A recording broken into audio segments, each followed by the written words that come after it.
இரவு முழுதும் விழிச்சு உனக்கு கடிதம் எழுத நினைச்சேன்.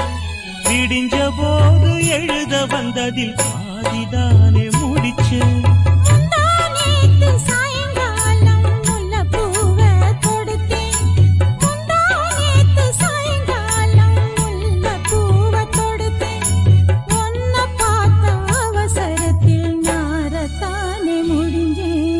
என்ன பத்தி நீ என்ன நினைக்கிற?